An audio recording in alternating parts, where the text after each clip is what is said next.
रुक करेंगे खबरों की तरफ। आज प्रयागराज जाएंगे संघ प्रमुख मोहन भागवत। 2 दिवसीय दौरे पर कई कार्यक्रमों में शिरकत करेंगे। माघ मेले में गंगा आरती और पूजा अर्चना भी करेंगे। आरएसएस चीफ संगम की रेती का आभार जताने के लिए जाएंगे। रामलला के भव्य मंदिर निर्माण की शुरुआत पर आभार जताएंगे। राष्ट्रीय कार्य समिति की बैठक में कार्यकर्ताओं को संबोधित करेंगे। दोपहर 3 बजे बमरोली एयरपोर्ट से उतरकर झूसी पहुंचेंगे और शाम 7 बजे संगम तट पर गंगा पूजन के कार्यक्रम में शामिल होंगे। तो दोपहर 3 बजे बमरोली एयरपोर्ट पहुंचेंगे। आज प्रयागराज जाएंगे संघ प्रमुख मोहन भागवत। आरएसएस चीफ 2 दिवसीय दौरे पर है। कई कार्यक्रमों में शिरकत करेंगे। इसी के साथ ही माघ मेले में गंगा आरती और पूजा अर्चना भी करेंगे। आरएसएस चीफ संगम की रेती का आभार जताने के लिए जाएंगे और रामलला के भव्य मंदिर निर्माण की शुरुआत पर आभार जताएंगे। राष्ट्रीय कार्य समिति की बैठक में कार्यकर्ताओं को संबोधित करेंगे और इसी के साथ ही दोपहर 3 बजे बमरौली एयरपोर्ट पर उतरकर झूसी पहुंचेंगे। शाम 7 बजे संगम तट पर गंगा पूजन के कार्यक्रम में भी शामिल होंगे।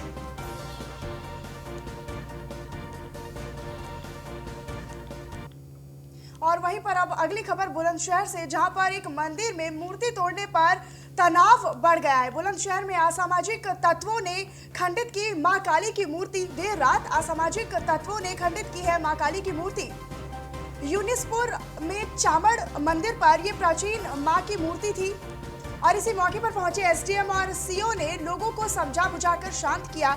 ग्राम प्रधान ने असामाजिक तत्वों के खिलाफ थाने में तहरीर भी दी है और तनाव के मद्देनजर इलाके में पूरी तरीके से पुलिस बल तैनात कर दी गई है। और बुलंदशहर के नरसैना थाना क्षेत्र के गांव यूनिसपुर की पूरी घटना है, जहां पर देर रात मां काली की मूर्ति तोड़ने पर तनाव बढ़ गया है। मंदिर में असामाजिक तत्वों ने खंडित कर दी है मां काली की मूर्ति और जिस पर इलाके में भारी पुलिस बल को तैनात कर दिया गया है और पुलिस बल ने मौके पर पहुंचकर लोगों को समझा बुझाकर शांत भी करा दिया है। तो देर रात असामाजिक तत्वों ने मां काली की मूर्ति मंदिर में खंडित की और यूनिसपुर में चामड़ मंदिर पर यह प्राचीन मां काली की मूर्ति थी, जहां पर मौके पर पहुंचे एसडीएम और सीओ ने लोगों को समझा बुझाकर शांत किया। ग्राम प्रधान ने असामाजिक तत्वों के खिलाफ थाने में तहरीर भी दी है और तनाव के मद्देनजर इलाके में भारी पुलिस बल तैनात कर दी गई है।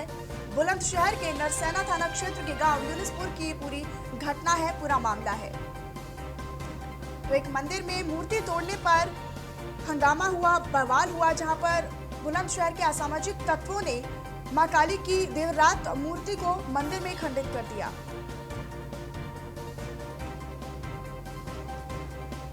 तो मौके पर एसडीएम और सीओ ने लोगों को समझा बुझाकर शांत किया और संवाददाता बुलंदशहर से अशोक कुमार हमारे साथ ज्यादा जानकारी के साथ जुड़ गए हैं। अशोक, क्या ये पूरा मामला है? आखिर क्यों ये खंडित की गई है और इसके बाद क्या स्थिति बनी हुई है गांव के अंदर? बिल्कुल, आपको बता दूं बुलंदशहर के ये स्याना तहसील का गांव पड़ता है नरसैना थाना क्षेत्र में यूनिसपुर। बीती रात को शारीरिक कसूरों ने इसके काली मां की मूर्ति को क्षतिग्रस्त करा है। वहां पर पुलिस सूचना पाते ही कि पुलिस मौके पर है, एसडीएम और सीओ मौके पर है, भारी पुलिस तैनात कर दिया गया है और अज्ञात लोगों को थाना नरसैना में मुकदमा दर्ज कराया गया है और देर रात को यह घटना को अंजाम दिया गया है। अब देखना ये बात होगी कि अज्ञात लोगों के खिलाफ जो मुकदमा दर्ज हुआ है तो जल्द से जल्द पुलिस इसमें क्या कार्रवाई करती है, जो शारीरिक तत्व को क्षतिग्रस्त करी इसको पकड़ने का क्या प्रयास करती है। परंतु अभी भारी पुलिस तैनात किया गया है यूनिसपुर गाँव में। जी, और गांव वालों का इस पूरे मैटर पर क्या कहना है, इस पूरे मामले पर क्या कहना है?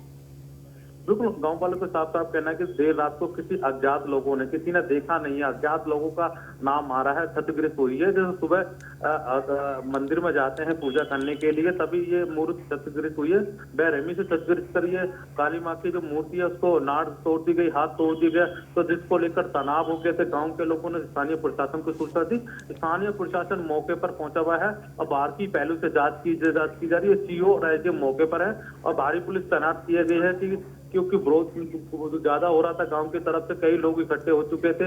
अब देखने की बात हो कि थाने से मास करीबन 3 किलोमीटर की दायरे में ये गांव पड़ता है। कुछ थाने की फोर्स देर रात को पेट्रोलियम करती तो कहीं ना कहीं जो तस्वीर जो मूर्ति करी है तो उनको गिरफ्तार कर पाती। कहीं ना कहीं सवाल और निशान पुलिस पर भी खड़े होते हैं कि पेट्रोलियम पर भी जो रात को देर रात को PCR 112 घूमती है, कहीं ना कहीं उस पर भी सवाल और निशान खड़े होते हैं। अभी फिलहाल CO और SDM मौके पर है। जी अशोक, बहुत बहुत धन्यवाद आपका इस तमाम जानकारी के लिए।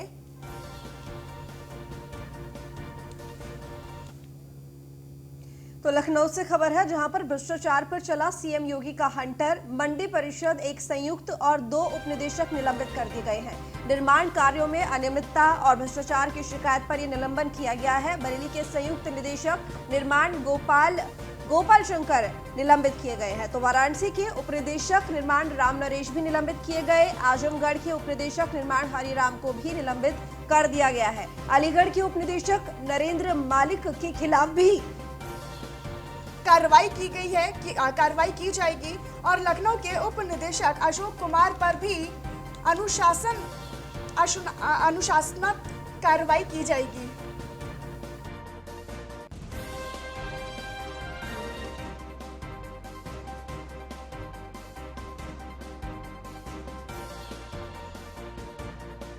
तो कानपुर के उपनिदेशक अतर सिंह के खिलाफ अनुशासनात्मक कार्रवाई के निर्देश दे दिए गए हैं।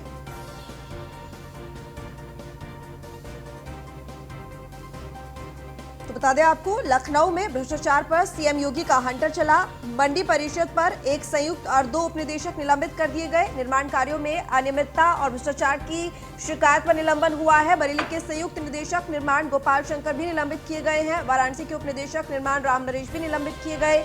आजमगढ़ के उपनिदेशक निर्माण हरिराम को भी निलंबित कर दिया गया है और वहीं अलीगढ़ के उपनिदेशक नरेंद्र मालिक के खिलाफ भी कार्रवाई होगी। तो लखनऊ के उपनिदेशक अशोक कुमार पर अनुशासनात्मक कार्रवाई की जाएगी और कानपुर के उपनिदेशक अतर सिंह के खिलाफ भी अनुशासनात्मक कार्रवाई के निर्देश दिए गए हैं। तो आपको बता दो, जिस तरीके से योगी सरकार ये दावे करती है भ्रष्टाचार के खिलाफ 0 टॉलरेंस की नीति अपनाएगी, तो उसी दिशा में कदम बढ़ाते हुए भ्रष्टाचार पर मुख्यमंत्री योगी आदित्यनाथ का एक बार फिर से हंटर चला और कई अधिकारी हैं जिनका निलंबन कर दिया गया है।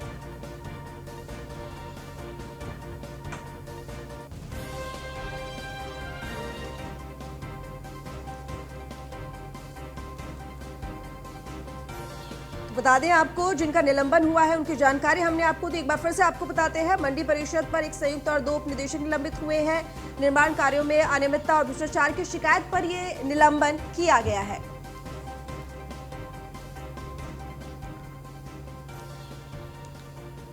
और वही बजट सत्र के दूसरे दिन भी सदन में हंगामा होने के आसार हैं। विधान परिषद में आज अविश्वास प्रस्ताव पेश करेगा विपक्ष।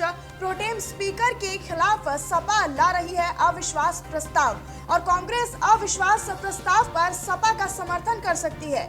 तो विधान परिषद में आज अविश्वास प्रस्ताव पेश किया जाएगा विपक्ष के द्वारा और प्रोटेम स्पीकर के खिलाफ सपा अविश्वास प्रस्ताव लेकर आ रही। कांग्रेस अविश्वास प्रस्ताव पर सपा का समर्थन कर सकती है। नियम 143 के तहत प्रोटेम स्पीकर को हटाने की मांग की जा रही है। बजट सत्र के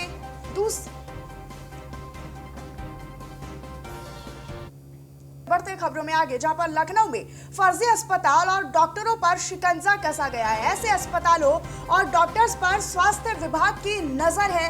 पुलिस ने कुल 7 निजी अस्पतालों की जांच रिपोर्ट स्वास्थ्य विभाग को सौंप दी है। CMO ने सभी CHC और PHC प्रभारियों से 15 दिनों में रिपोर्ट तलब की है। प्रभारियों से उनके क्षेत्र में चलने वाले अस्पतालों और क्लिनिक का ब्यौरा भी मांगा गया है। लखनऊ में CMO ऑफिस से पंजीकृत हैं 1100 से अधिक निजी अस्पताल और क्लिनिक और साथ ही पुलिस विभाग ने निजी अस्पतालों की गोपनीय जांच करवाई है। अप्रशिक्षित स्टाफ, अप्रशिक्षित डॉक्टर जैसे शिकायत पर सख्त है विभाग। बायोमेडिकल वेस्ट ने सहित निस्तारण न होने और खामियां की शिकायत की है।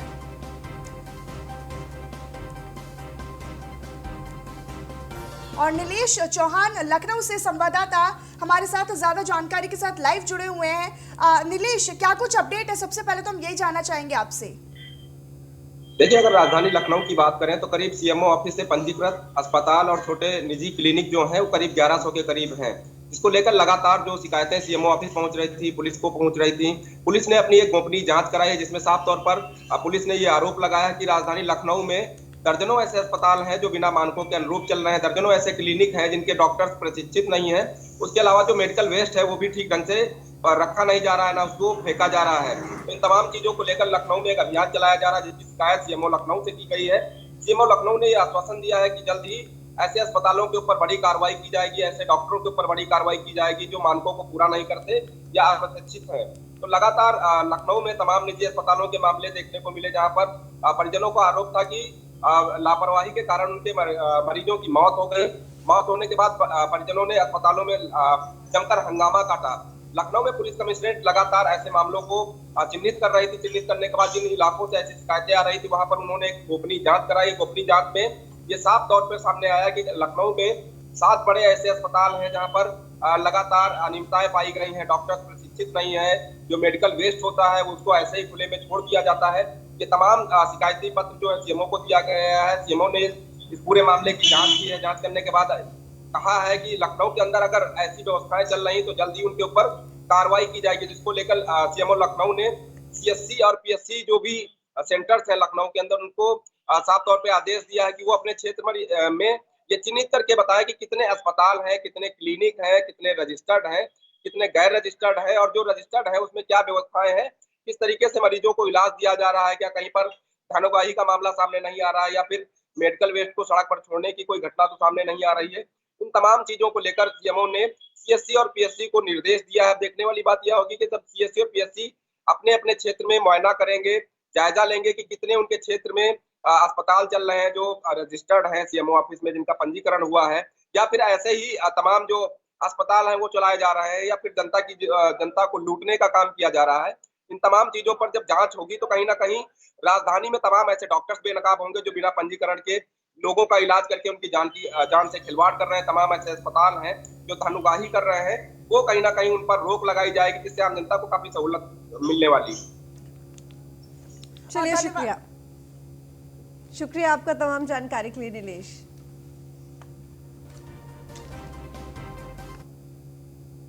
रुक करेंगे अगली बड़ी खबर की तरफ। इटावा में न्यूज़ वन इंडिया की खबर का बड़ा असर हुआ। न्यूज़ वन इंडिया की खबर दिखाने के बाद एसएसपी सख्त हुए। एसएसपी ने महिला के साथ मारपीट मामले पर संज्ञान लिया। एसएसपी आकाश तोमर ने महिला कांस्टेबल को निलंबित कर दिया है।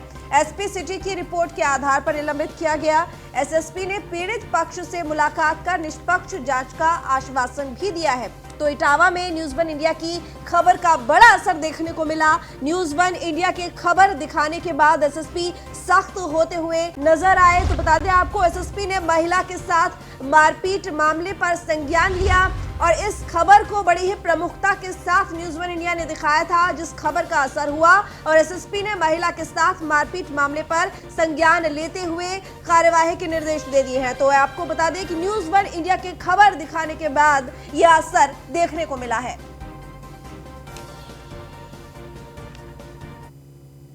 और वहीं अब अगली खबर लखनऊ से, जहां पर आलमबाग कारखाना में भीषण आग लग गई है। उत्तर रेलवे के सवारी डिब्बा कारखाना में आग लगी है। कारखाने में रखे पुराने कबाड़ में ये आग लगी और आग की सूचना पर फायर ब्रिगेड मौके पर पहुंची है। सूचना पर आलमबाग इंस्पेक्टर अशोक कुमार सिंह भी पहुंचे हैं और फायर ब्रिगेड की गाड़ी आग बुझाने में जुटी हुई है। थाना आलमबाग क्षेत्र का ये पूरा मामला है, जहां पर आग की सूचना पर फायर ब्रिगेड की टीम मौके पर पहुंची है।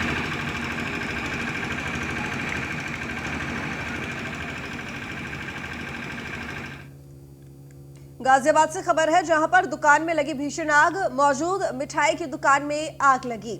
समय रहते आग पर काबू पाया गया। घटना में किसी के हताहत होने की सूचना नहीं है। मसूरी मेन स्टैंड के पास का ये पूरा मामला है, जहां पर समय रहते ही हालांकि आग पर काबू पा लिया गया। तो किसी के हताहत होने की सूचना फिलहाल इस आगजनी की घटना में नहीं। तो गाजियाबाद में एक दुकान पर यह भीषण आग लगी, मिठाई की दुकान में आग लगी, लेकिन समय रहते ही आग पर काबू पा लिया गया। और वहीं नोएडा से खबर, जहां पर सेक्टर 10 में बिल्डिंग में भीषण आग लग गई है। आग में झुलसा बिल्डिंग में काम कर रहा एक कर्मचारी और ए ब्लॉक के 98 बिल्डिंग में रबर की डाई बनाने का काम होता है, जहां पर आग लगने के कारण अभी तक स्पष्ट नहीं हो पाए हैं और फायर ब्रिगेड की मदद से आग बुझाई जा चुकी है। थाना सेक्टर 20 क्षेत्र के सेक्टर 10 का ये पूरा मामला है।